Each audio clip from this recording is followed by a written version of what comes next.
दोखो दोखो दामजादों मानजिजादों होनना खौराङाव मिथिनो मोन्दों।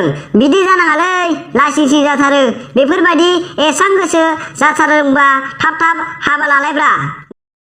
फैबावलायबाय रायजोफोर, नोंथांमोननि गेजेराव मावजि बुन्दा बर'आ माखासे गला गला गरम गरम थाजा थाजा हुसियार रादाब लानानै फैदो। बिदिबा नोंथांमोना रादाबखौ मोजाङै खोनासंलांदो आरो खोनासंखांनायनि उनाव माबायदि जादों माबायदि मोनदों नोंथांमोना कमेन्टफ्राव फोरमायहरलाबायदो आरो मोजां मोनदोंबा लाइक शेयार कमेन्ट खालामदो आरो चेनेलखौ साबस्क्राइब खालामना होदो। फैदो बिदिबा दिनैनि माखासे गला गला गरम गरम गोब्रामलाबायनाय निउसखौ लागावनोसैलाय।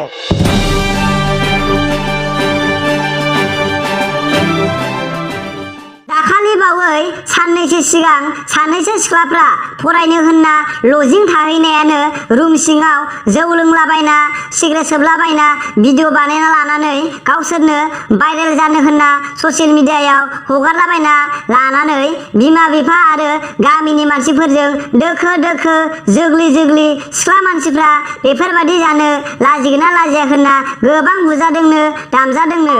आरो दा बबेबा माबा नाम होन्दोंमोन हस्पिटालखौ आं बावलायलांबायसो, बेहायसो लांलायनो गोनां जादों होनना खौराङाव मिथिनो मोन्दों। बिदिनो खालामनांगौ बिमा बिफा आरो रायजो राजाफ्रा।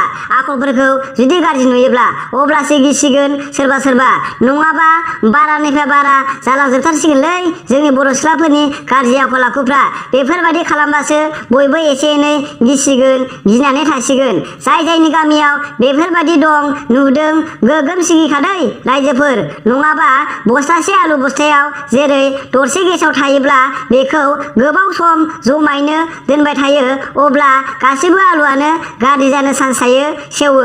थिग बेबायदिनो बुजिखाबाय दा रायजोफ्रा आं मा होननो नागिरदों सानदों। जिखुनु बयबो आन्दाज लालायदो गाव गावनि फिसाफोरखौ, नङाबा लासिंसिं जालांजोबथारनोसै जोंनि बर' हारिया लासिंसिंनो। मावजि बुन्दायाथ' मबाइलखौनो नायनोनो बाथारसै, खालि बिदिल' नुयो नालाय।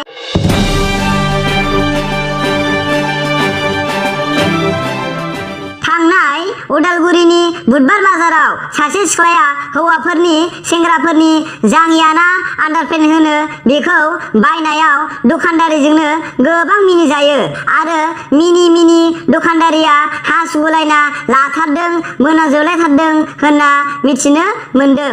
बेहायनो फैफानाय लोगो सिख्लाया लाजिना मानोथो हौवाफोरनि पेन्टखौ बायनांगौ जाखोसै लासिंसिंनो दा मिनिजाबायना होननायाव बे सिख्लाया गोसोनाय सेंग्रानो बार्थडेआव गिफ्ट हैनोसो लादों दा, बायदों दा आंहा होनना लोगोनि सिगाङाव खिन्थादोंनो।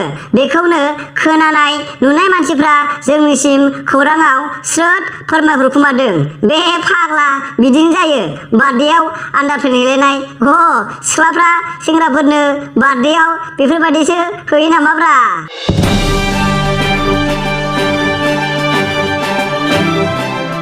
दाखालि बावै सासे उन्दै हिनजावसाखौ सासे हिनजाव थाखानाय 28 बोसोर बैसोसोनि हौवाया 17 बोसोर बैसोसोनि सिख्लासाखौ थगायना मोजां मोनफ्लाना नोंखौनो लाथारगोन सना होनलायना लुखुर लाखार खालामना लानायनि थाखाय उनाव थगायनो नागिरनायनि गारनो नागिरनायनि सिख्लानि बिदा आरो माखासे गोबां रायजो राजाफोरजों माबा माबियानो गिब्रुलायनाय आरो उननि समाव जेबो खालामनो हायै बायदि खासि खालामना होजाबाय होनना खौराङाव मिथिनो मोन्दों।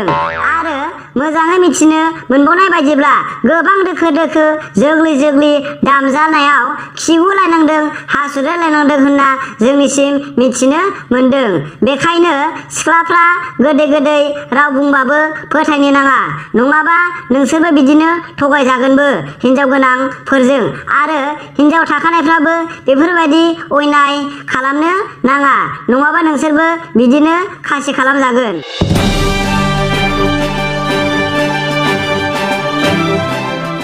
खालि साननैसो सिगां सासे सेंग्रा आरो सिख्लाया गोबां दोखो दोखो दामजादों लागायजादों होनना खौराङाव मिथिनो मोनदों।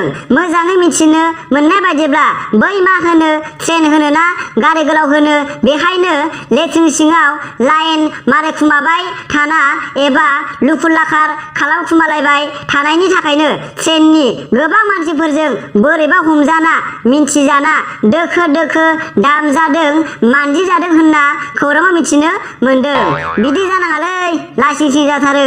बेफोरबायदि एसां गोसो जाथारदोंबा थाब थाब हाबा लालायब्रा ना रायजोफोर। मानोथो बेहायलाय सैमा अमाफोर बायदि खालामलायबाय थानांगौ जाखो।